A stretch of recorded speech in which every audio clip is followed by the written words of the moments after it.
I'm ready. Hey there! Bob from Oregon's Constant Garden. Welcome to the OCGFAM Show. Viewer Questions 34. Scott, how the heck are you? It's been a long time, Bob. It has been. I've been slacking. I know. They've been telling me all about it. I'm like, I don't really pay that much attention to Bob's dailies, but you're right. I'm in my own little world. Anyway, It's Christopher in the background, packing all the orders from the big sale. It's too crappy outside to do a garden version. The garden's probably over, eh? Not over. It's just not nice out right now. Yeah. So we have questions. Are you ready? Sure. Jürgen Lika. Please, any explanation? As he said not to add any. Here's the thing. This is about the pH in cocoa.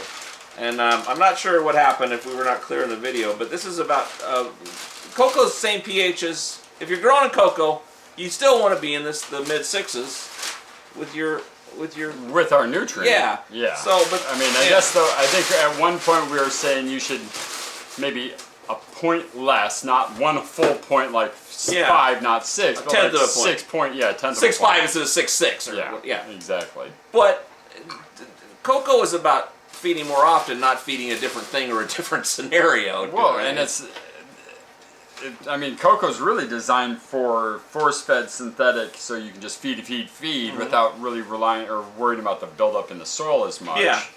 And soil, you're really kind of focusing more on the microbial life that's built into the soil to make sure anything that's left over will still consume it. I'm not. I mean, cocoa's great, but it's that I think people want to get that hydroponic way of growing. But with our line, I still highly recommend using things like microbes and teas and all that with a cocoa base, because you still want that excess to be consumed, so it's not just sitting there residually in the potting soil. 2 questions. One, you personally, if you were going to try to feed more, would you do cocoa or would you do perlite and pumice in your soil more so? And then to try to get more drainage, perhaps, over just doing cocoa, where you're. I would never the way to go for. I wouldn't do. I mean, even. No, I mean, putting more cocoa and perlite, or more perlite and pumice into your normal soil to get more drainage. If you want to feed more. Yeah, if you want to feed more over going to a cocoa soil. Yeah, so you'd get more of that for a hydroponic type situation than you would over just going with a cocoa mix. Well, because that type of medium is going to house beneficial bacteria and fungi way more efficiently than just a cocoa medium. So I like to kind of balance on the side, or lean towards the side of protection of the plant in the root zone via microbes. And cocoa was fine, but it doesn't house as much of the microbial field. If you were using the number 8 and you got a lot of cocoa, or a lot of perlite and pumice in there, you're going to lose more soil as you have more drainage, or you can even recycle that soil more or add soil in, top dressing with soil or anything, or is it going to make it all the way through a run with number 8? Oh, it'll go through a whole run. But it's not going to be. You'll be depleted. You'll need to add more peat and cocoa if you're trying to recycle that soil. Okay. And then if you're doing with cocoa, is it a situation where if you were using nectar cocoa, you're going to be just fine, but with some other cocos that may not have that salt rinsed out of them, that you may have pH issues and you may approach your pH differently in that particular situation? Probably not so much the pH, but strength of food would be the concern there. Because over the pH.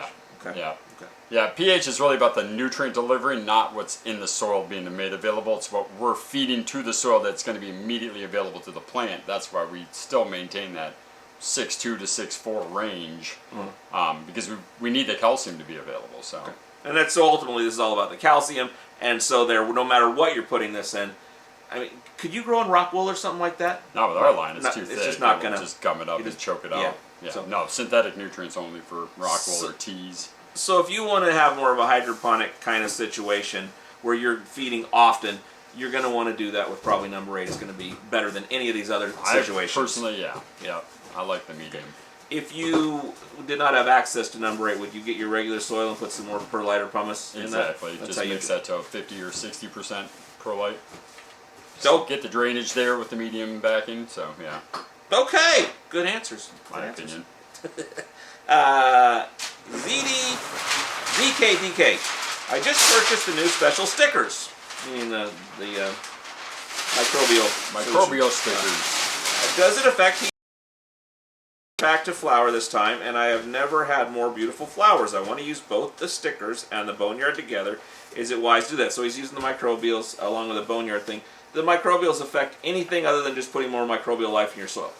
The bloom one has a little bit of a phosphorus charge because it's, housed in the porcine meal. But outside of that, the pH is really what your water is going to be. Itself is pretty neutral coming out of the powder form, so it shouldn't make your pH go all wonky. Now, using both of them and the boneyard together, just to clarify, keep the Apollo in the veg cycle and the Pluto in the flowering cycle. You don't need Apollo in the flowering cycle because we don't necessarily need nitrogen fixing bacteria in flower as much as we'd want the phosphorus fixing. So, but you can use both of them with the boneyard. Ideally, water those in separately from a feeding so you're not harming the spore, because when the spore is all fresh, it's gentle, or it's fragile, and so by mixing it up with a concentrated, Circes or hurt could damage the spore before it can even germinate. So we always recommend mixing up your teas, adding those in, then feeding the next day or the day after. So you would be doing this in conjunction with a brewed tea or a Photo Plus kind of situation or something when you put these in, or are you still going to be using other microbials if you're using Pluto and Yeah, I mean, diversity is king when it comes to microbes in the soil, but you wouldn't have use this. You don't have to, and these would be the ones you use on their own day. Because even Photo Plus in that liquid form, something in that solution could cause this. Yeah, it could eat these spores because they're living anaerobic bacteria, and these are waiting to be born aerobic bacteria. So having anaerobic bacteria blended in with the spore of an aerobic bacteria, they'll probably consume that spore before it can germinate and compete for life. So let's say I put in my Pluto or my Apollo. Sorry. Am I going to wait a little bit before I do a brewed tea or do my other day or two to let it get itself set? Yep. Water with these, and then the next time you need to water, then you can feed or tea. Okay. Sweet. iHawker is what he told me that the IHK is in the comments. Potting limitations in an apartment are inevitably restrictive on container size. I don't want to go out and buy a new bag of soil every time, so I was hoping that I could use and reuse some stuff, Fox Farm, Ocean Forest, in my containers. I guess that's not advisable. He's talking about, I think this was about the biochar and the bokashi. So if you were in small pots and recycling your soil, and we're not using the biochar or the bokashi to bring that soil back, what would you be using? Just some one shot, or what would you do if you're in a small grow, but you don't want to have to get a new bag of soil every time? Well, I definitely wouldn't use it right away. I'd take all the soil from one run, put it in a tote, and then add in an enzyme, add in a worm casting, some kind of life form, and Photo Plus or a compost tea, just to let them break down the old root mass, anything that was a problem the last cycle would then become consumed through your composting. But going back and forth and composting between cycles would be your best bet. If you go from fresh to fresh, you're going to just run into all sorts of deficiency issues because you're going to be depleting that soil so rapidly. Even if you threw some one shot in there, you're still going to have other issues. It's not going to. I would still put all of one round in a tote, give it some kind of organic meal, one shot, down to earth blends, whatever. Just give that something to live on, but give it a compost tea and an enzyme so everything gets broken down and be just made more available for the next run. Is SLF going to be adequate in that situation, or are you going to have to go to Hygrozyme to really? Hygrozyme will do the roots more efficiently, but after you're done with that, you're definitely going to want to put in SLF because that one's going to live. One's a life and the other one's an enzyme that just destroys. So Hygrozyme destroys everything, but SLF will rebuild that life back into the soil. But you'd be looking at some worm castings or some things like that. For sure, yeah. Would you be looking at some Coco or peat to go back in there as well to I would look to see what the structure looks like, and if the structure seems too airy or too dense or whatever you like as a grower, and then just amend it accordingly. Either a little fresh peat, a little bit of fresh Coco, more perlite and pumice, just kind of rebuild your soil in between rounds. But you wouldn't be hitting this with biochar or bokashi, bokashi being the main thing that people might put in. You certainly can if you're going to recycle it. Then feel that it would be a good thing to do. But if you don't have access to it, you don't want to put the price tag into it. Just a good compost tea. And so in the previous answer, we weren't crapping on this is about bokashi more so than biochar, right? Or are they similar in nature? Well, no. I mean, biochar is more of a house, and bokashi is a food source Yeah. with a house. So, I mean, it just really comes down to tilth and how the soil's going to act in the next run. And, and there's guys who swear by it, and there's guys that say, I've done it. It didn't make any difference the way I feed. So nothing wrong with just not your style? To me, it's just extra things I got to buy that I grow organically outdoors, so my stuff's already so alive, I don't really worry about the life anymore. But for the small indoor gardens, the other problem too is do you need a 12-pound bag of bokashi that's going to last you 14 years of recycling? And that's gonna when you don't want to buy 2 bags of soil. So I'd rather just buy 2 bags of soil and then just keep those replenished. Sure. And I'd rather put it in nutrition that the plants are going to access through one shot or Okay. Now this is a broad question. Hi, Hawker again. Can you go over some common deficiencies and how I would go about correcting them? Any updated info on compost teas? Can they be used as a foliar too? What are some indoor and outdoor pests? Any beneficial to either? If not, how do you control eradicate said pests? So just that's a big question. That's our show. So I guess if someone's looking for broad-based knowledge, what would you say is the low-hanging fruit of what you can do to make your grow better when you're just getting started? Your water sucks, and get used to that and fix it, and then you'll not suck. I mean, it really comes down to most people's water is the issue of why your pH is off, why your plants aren't eating, why there's salt buildup. It's usually the alkalinity in your water. I'd say most problems we see is low pH soils. People are combating back and forth with, well, I fed it 7.4. It's all in your water source. So I think the most common deficiency is CalMag, and not because we're lacking cal, it's because your pH is so off, and that's because your water. So you maybe get like a pool strip and look at the alkalinity and the of your water and try to get some idea if you're over here or over here. And the right type of alkalinity, because that's the other problem is most of those pool tests will test hardness alkalinity, and not calcium. They'll do potassium. So knowing that it's calcium alkalinity from calcium bicarbonate. So a water report. Water report would be ideal, or getting that $40 tester or $80 tester will tell you real fast. Or you can just mail in water and we can do a quick test. But excuse me, the water, the big thing. Everybody I've had issues with, it's their water. And I think the next one is lighting. The LED world versus the HPS world, the double-ended world, and so I think that's another big problem. Timing, intensity, situations of intensity, color spectrum. Believe in the sales guy who blew smoke up your butt, and so you're running these garbage ones that are really veg lights and not bloom lights, and they have no red spectrum or no blue. How do you navigate that? You stick with stop chasing the proverbial tail of awesome and stick with the shit that works. Like a good old Gavita double-ended, they're going to work. And they're hot and they do their job. But you can get more yield maybe out of an LED, but you might be sacrificing your terpene profiles. You might be sacrificing the colors. And I've seen a lot of incredible growers go from all double-endeds to these, crush the yields, but they can't go get a fall to occur anymore. There's no color spectrum in the plants. The terpene profiles become very much like most of Nebraska and the commercial farm stuff now. So if you're worried about the basics, as this question sounds like, you should go back to the basics. Or go through. I mean, we have probably. How many videos do we have now? Like 400, almost 1,000. So they've all been answered. Yeah, all these questions are in just to answer them in a 1-hour video is probably never going to happen. Yeah.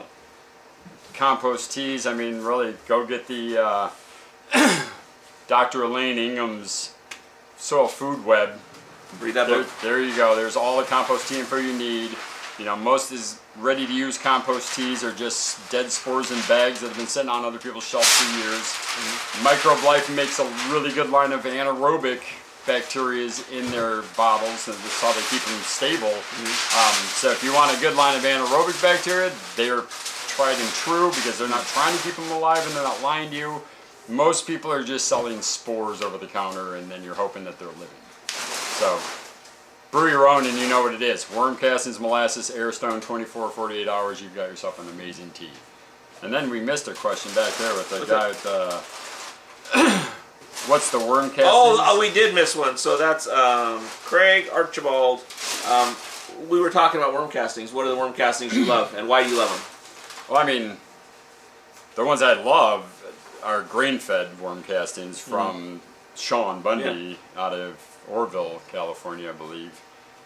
There's a couple guys in the Midwest and Missouri that are doing grain-fed worm castings, not by brand, but by feeding style. If you can find grain-fed, whole grain-fed worm castings, you're going to get the most diverse, living, protein-rich, nitrate-less. I mean, they don't add the nitrogen with manures and all the pathogens. And it's just a cleaner, more bioactive casting without all the nitrates. You could probably get away with just that as far as your microbial. Oh, yeah, that'll be your tea source. That'll be your top dress. I mean, people that ask, can I add red worms into my potting mixes? Yeah, if you add their compost or their vermicompost. I call them vermicompost, but it's not castings. It's everything. It's just. But you're getting worms. You're getting casings. You're getting eggs. I mean, when you put this on your soil, you put life there. That they'll start going in and aerating with the little worms that are being born from this compost. So it's one of the few out there that I'm like, all right. I mean, it really is one of the best. We've done Wonder Worm, we've done Redwood, or whatever, Wiggle Worm, Red Wigglers, all the other brands, they're all manure fed. They all are high in nitrogen. They all have high ppms, high salts. Worm castings aren't all the same. So yeah, find ones that are grain fed and not mass produced. Okay. Pinpachi, is it true that letting nectar for the gods sit brewing mixing overnight will pH balance itself without having to use pH down? No. No, it is not. I'm not sure. And you have heard of people having success with that. They lied to you. It's their water. So their water started at 9. They brewed our 5 in there all night, and it came out 6.5. But if you're anything but 8.7 or higher, this will not work. So they may not have lied to you, but they're in a very unique situation, and they still are not getting the full benefit of nectar for the gods from doing If you're on another side of the country, then you will do horribly wrong with that concept. You always want to double check your pH. The eagle and the apple. So should I be holding SLF off till tea days, or do I also include it on flush, plain water day as well? Just pick some up. Hey, as much as you can afford. You can add pour it on whenever. there, straight on the thing, the whole bottle, every day. You probably wouldn't mess it up. You'd be wasting money, but you would not be. No, it's gentle, and really we've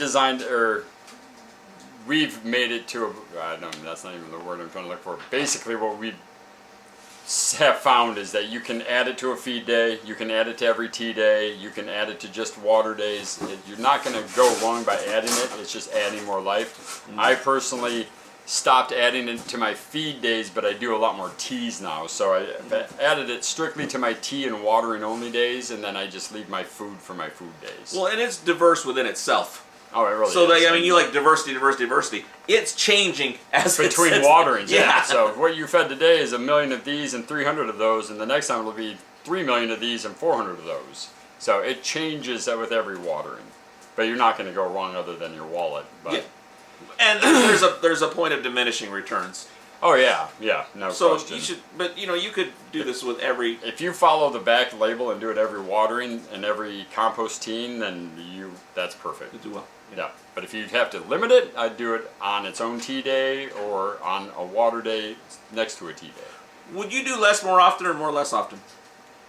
Of his? Yeah. Of SLF? Less more often. Yeah. So if you wanted it, you would put a smaller amount in every watering as opposed to doing a bunch on. Yeah, because I was just replenishing and it populates down there. Nothing in there's killing it. So whatever you put in is just going to repopulate. So more or less is just going to go. Hopefully it makes it all the way through to the next watering.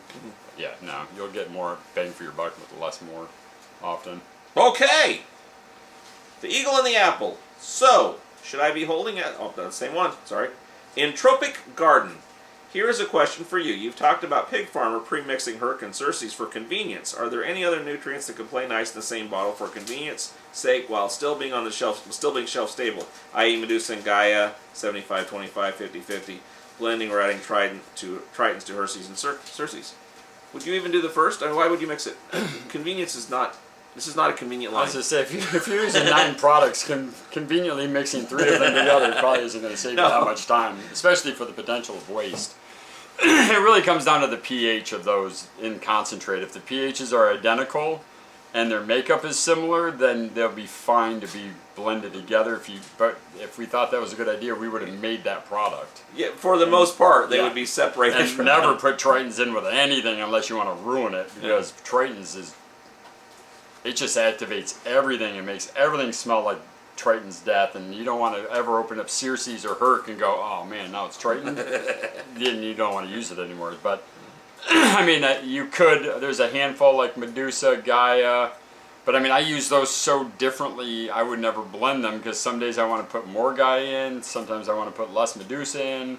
You know, I can't honestly tell you that would be a good idea. And I know he does that for the bone meal, and I don't even know if he does that anymore with the bone meals, but no, don't do it. I wouldn't. It's not going to save you much time. I guess so. Medusa and Gaia are sort of all-in-one products. There's a lot of stuff in there, but they are not. They're not the same. They're not the same. And beyond that, everything is largely just kind of its own thing for the most part. Well, that's it. And the pHs are just different enough to where if you start blending them, they're going to start reacting to each other, and then you're going to start creating problems in the long term for their availability. And so the reason they're in the bottle separately is so they don't react, so that they can react when you throw them out in the wild. And then you get to choose how much you actually really want to use. Okay, good answer. Good answer. The eagle and the apple again. Hey Bob, having some Nectar for the Gods issues lately. Really battling pH swings lately on hard well water. pH of 8.0, 422 ppm, mostly calcium. Do not have access to RO or tap. Been trying to combat with Hades down and feed, but experiencing mag-cal deficiencies. Trying to battle seems uphill.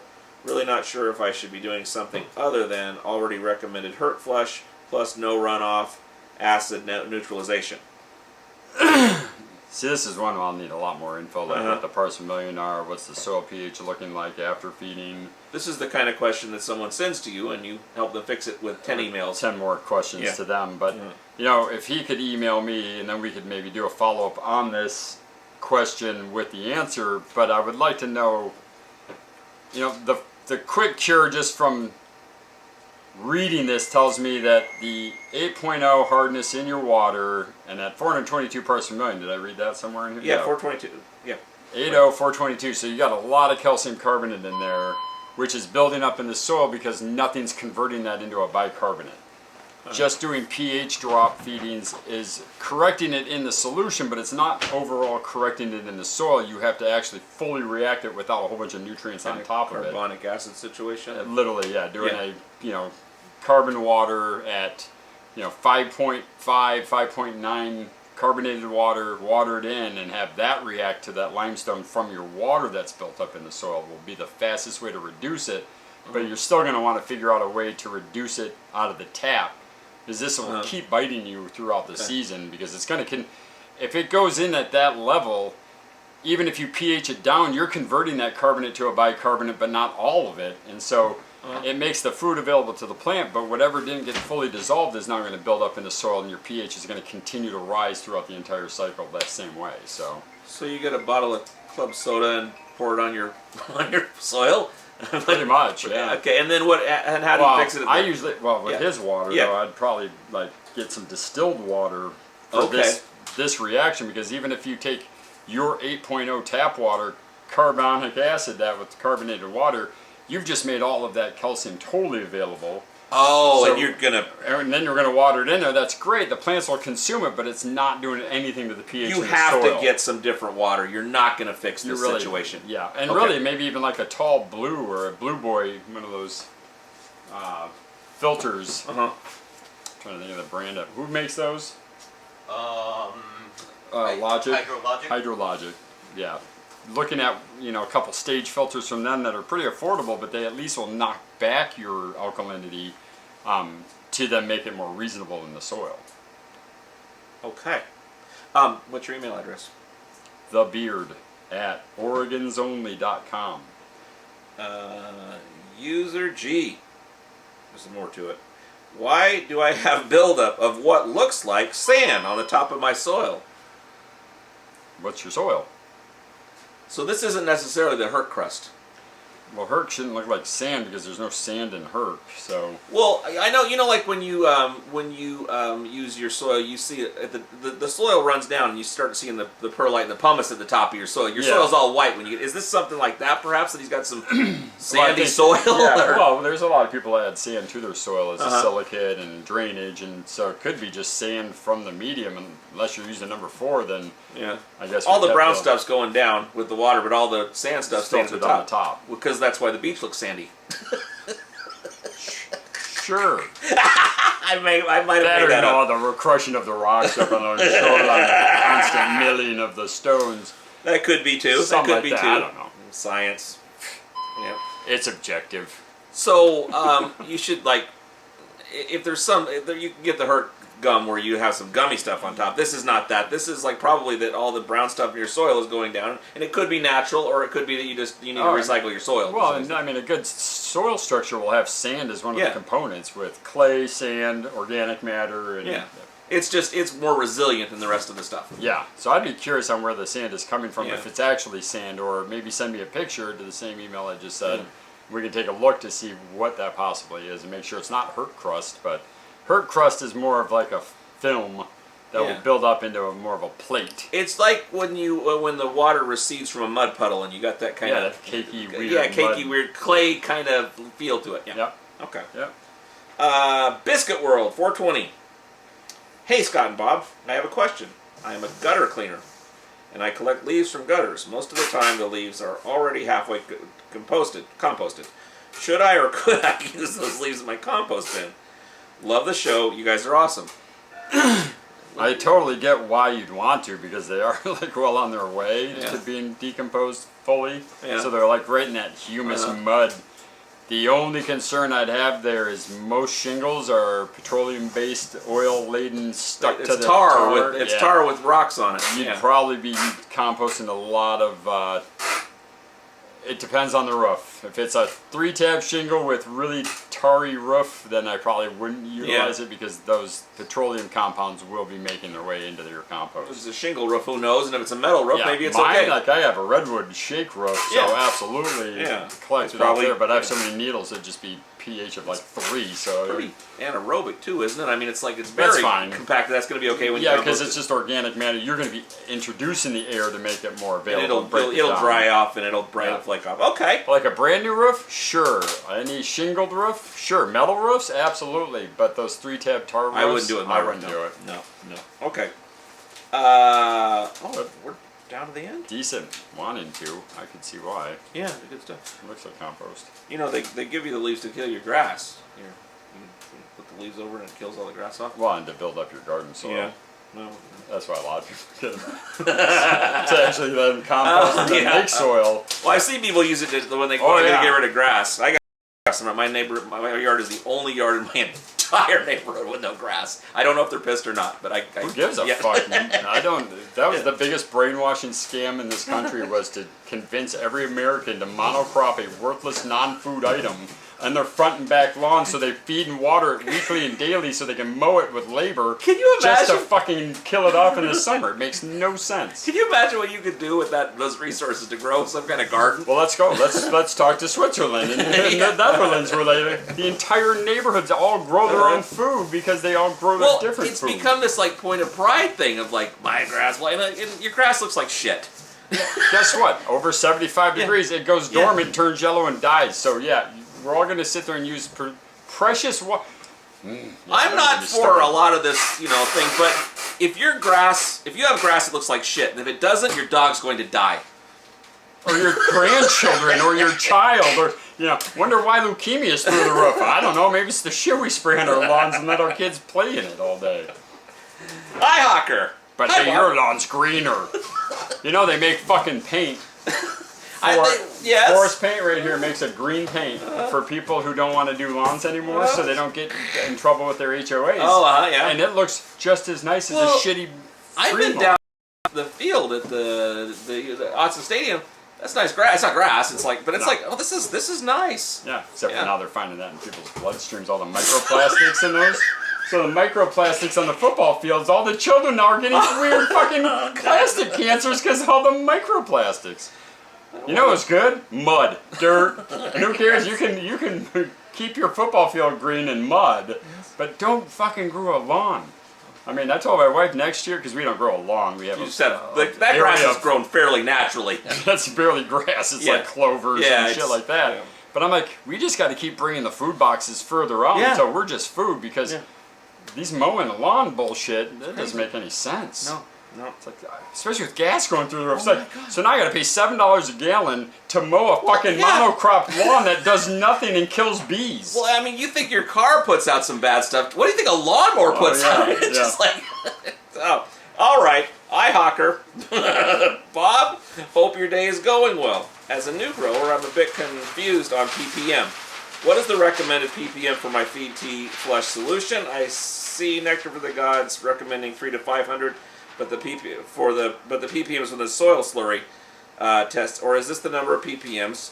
I'm just gonna. This is good. We're getting these questions. These are people that are new. I mean, this is common information. The downfall is he's coming to us fourth. Yeah. So every other feeding company out there is like, you want to feed your veg at 750 parts per million, then you want to be at 900 in flour, and then 1200 mid flour. And it's like, we don't play that. It's not that. So you're not ever measuring your ppms in your mix. Except under some odd circumstances. Or to reference so you know that this genetic is hungrier than this genetic, or these are doing this, or I like to document so I know if I'm putting 1200 in all the time, and my slurries are coming back at 300 every time, they're loving what I'm giving them. Yeah. But if I'm giving them 1200 and all of a sudden this goes 3, 5, 700 in my slurry test, then something's gone on here, so now I'm going to fix going on here and then readjust my feeding.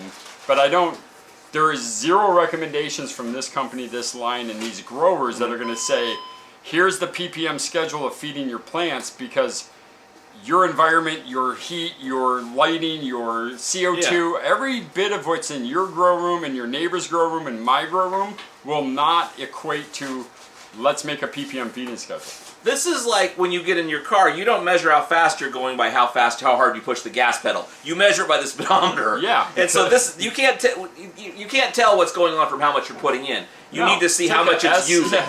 Take a square body Chevy, a Vet, a Tundra, and a brand new Lexus, and then press the gas the exact same angle and see who's gone. Yeah, they're all going to be different. So you really, I get the want and need, but really if you follow the feeding schedules that come either with the kit or the sample box or one of the Greek, Roman, Spartan, and then run and vary off of that, either less or more depending on how your plants look. But I think the biggest lesson with growing plants for yourself, for your medicine, for whatever reason, is you're in there paying attention to the plant. So if you're watching the plant, you notice that I fed them this on Monday and I come back in on Wednesday and they're doing this or they're doing this, or you can kind of document that when I gave them this, they looked super happy. When I gave them this, they looked super angry.